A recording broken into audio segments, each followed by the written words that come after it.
Friends, good morning. कैसे हैं आप सभी। तो आज बहुत दिन बाद एक टॉपिक लेके आई हूँ, पीसीवी।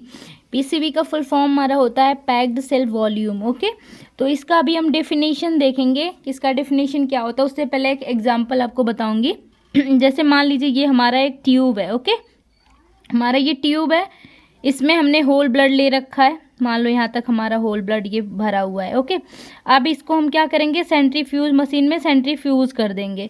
तो आपको पता है होल ब्लड में हमारा प्लेटलेट्स है ना, प्लाज्मा, आरबीसी, डब्ल्यूबीसी, सारी चीज़ें हमारे होल ब्लड में होती हैं। ठीक है, तो अब इसको हम जब सेंट्रीफ्यूज कर देंगे तो हमारा जो आरबीसी रहेगा वो नीचे सेटल डाउन हो जाएगा, बाकी का हमारा यहाँ पे बफी कोट हो जाएगा। ऊपर का हमारा बचेगा क्या, प्लेटलेट। ये हमारा प्लेटलेट बचेगा। ओके, तो यही कहना चाहती हूँ, जैसे हमारा जो ट्यूब में नीचे का जो हमारा इरेथ्रोसाइट बच रहा है ना, ये सेटल डाउन हुआ है, इसी का जो परसेंटेज होता है उसी को ही हम बोलेंगे पीसीवी। ठीक है, तो अभी हम यहाँ पे क्या देखते हैं, टोटल होल ब्लड को सेंट्रीफ्यूज करने पर, ठीक है, टोटल होल ब्लड हमारा उसको हमने सेंट्रीफ्यूज किया, करने पर आरबीसी या इरेथ्रोसाइट बोल सकते हैं, इरेथ्रोसाइट का परसेंटेज ही पीसीवी कहलाता है। ओके, जो मैंने बताया था यहाँ पे जो आरबीसी सेटल डाउन हुआ है उसका परसेंटेज, टोटल होल ब्लड में आरबीसी का परसेंटेज ही हमारा पीसीवी कहलाता है। ओके, होप यहाँ तक क्लियर हुआ होगा। आगे देखेंगे two methods of determination of PCV. तो इसका टू मेथड है। फर्स्ट हमारा है माइक्रो हेमेटोक्रिट मेथड, सेकंड हमारा मैक्रो हेमेटोक्रिट मेथड। ओके, तो ये दोनों मेथड में फर्स्ट ऑफ ऑल पढ़ेंगे माइक्रो वाला। ठीक है, आगे देखते हैं। तो माइक्रो हेमेटोक्रिट में हम पहले इसका प्रिंसिपल देखेंगे। HCT मतलब हेमेटोक्रिट को कैसे डिटरमाइन करेंगे या डिटर्मिनेट करेंगे।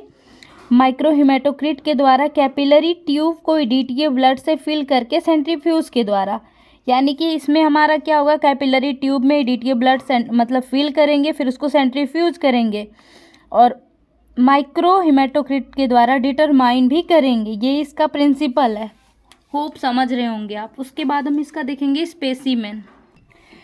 अब स्पेसिमेन में हम क्या देखेंगे, फर्स्ट नंबर हमारा है प्लेन कैपिलरी ट्यूब। अब प्लेन कैपिलरी ट्यूब में हमारा देखेंगे EDTA वीनस ब्लड।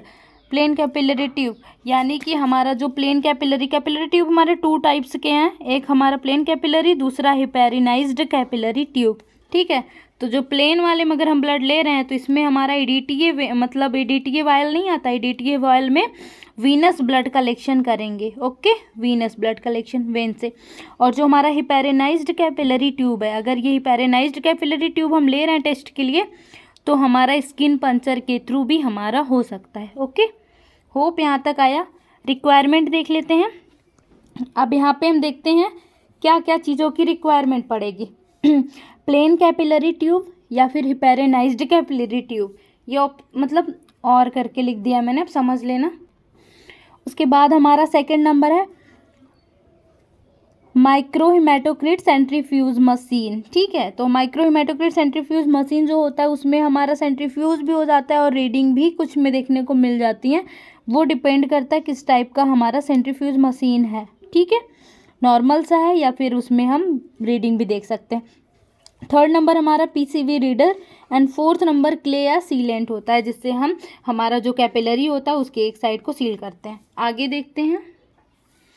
अभी हम कैपिलरी ट्यूब की बात करें। ये हमारा देखो दोनों तरफ से ओपन रहता है, ये हमारा हमने बनाया कैपिलरी ट्यूब।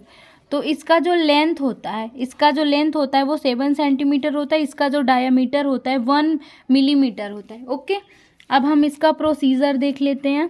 प्रोसीजर में हम नंबर फर्स्ट पढ़ते हैं, fill 2 capillary tube with blood EDTA और हिपेरिनाइज्ड। सबसे पहले फर्स्ट ऑफ ऑल क्या करना है, हमें 2 कैपिलरी ट्यूब लेनी है।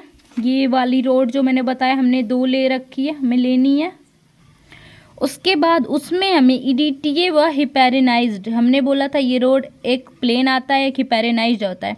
अगर हम प्लेन लेंगे तो EDTA वायल का ब्लड उसमें भरेंगे और अगर हिपेरिनाइज्ड है तो हमारा स्किन पंचर से भी काम चलेगा। ठीक है, तो हमें क्या करना है, fill 2 capillary tube with blood EDTA और हिपेरिनाइज्ड मतलब और हिपेरिनाइज्ड ब्लड, हमें 2 कैपिलरी ट्यूब में ब्लड को फिल करना है।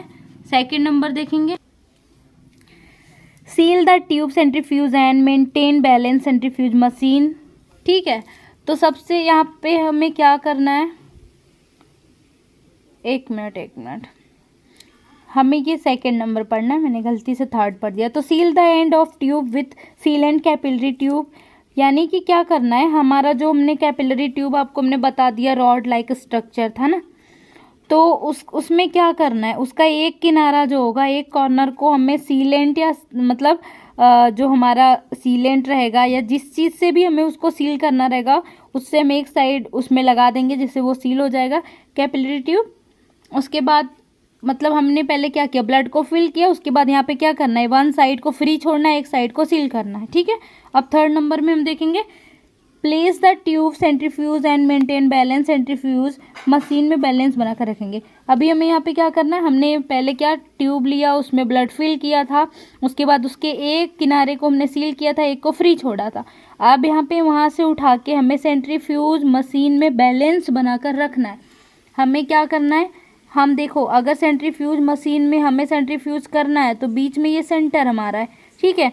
साइड कॉर्नर पे जो हमारा लगाने के लिए ये कैपिलरी ट्यूब के लिए प्लेस बना रहता है, तो एक रखेंगे तो हमारा बैलेंसिंग नहीं हो पाएगा, कम से कम दो रखना पड़ेगा तब इसका बैलेंस बराबर होगा। तो हम दोनों ट्यूब जिसमें हमने ब्लड फिल कर रखा है, दोनों को यहाँ पर दोनों को हमने क्ले लगाकर एक कॉर्नर उसका भरा, मतलब बंद किया।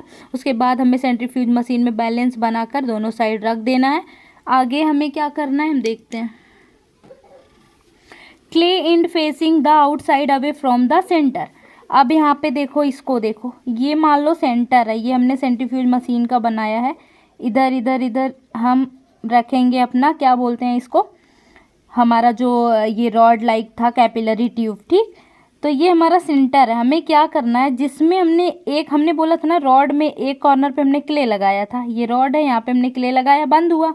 तो हमें यहाँ पे जब उसको रखना है तो ये जो ओपन वाला फ्री वाला है उसको आगे सेंटर की तरफ करना है और आउटर साइड में हमें क्ले वाला पोर्शन करना है, ठीक है। तो इस तरीके से सेंट्रीफ्यूज मशीन में हम इसको लगाएंगे। क्ले वाला एरिया आउट साइड रहेगा और जो फ्री वाला एरिया रहेगा वो सेंटर साइड रहेगा, ओके। तो यहाँ पे देखो मैंने लिखा भी है, जिस साइड हमने क्ले लगाया है वो वाला एरिया बाहर की तरफ होना चाहिए, ओके। तो वो वाला एरिया बाहर, जो फ्री है वो अंदर की तरफ होना चाहिए, ओके। फोर्थ नंबर देखेंगे, set the timer of centrifuge and spin for 10,000 to 15,000 RPM।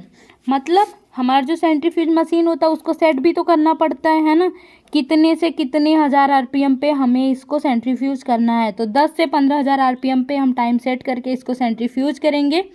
आगे हम देखेंगे रीड द पीसीवी, उसके बाद हम इसका रीडिंग ले लेंगे। अब फोर्थ नंबर में क्या है, कुछ सेंट्रीफ्यूज ऐसे होते हैं जो हम मान लो टाइमर लगा के सेट वेट कर दिए, उसका अच्छा है तो फिर हमारा उसमें सेंट्रीफ्यूज इन्हें के बाद हमारा रीडिंग भी दिखाता है। कुछ हमारे नॉर्मल से सेंट्रीफ्यूज मशीन होते हैं जिसमें रीडिंग नहीं बताता है, ओके। तो रीड द पीसीवी।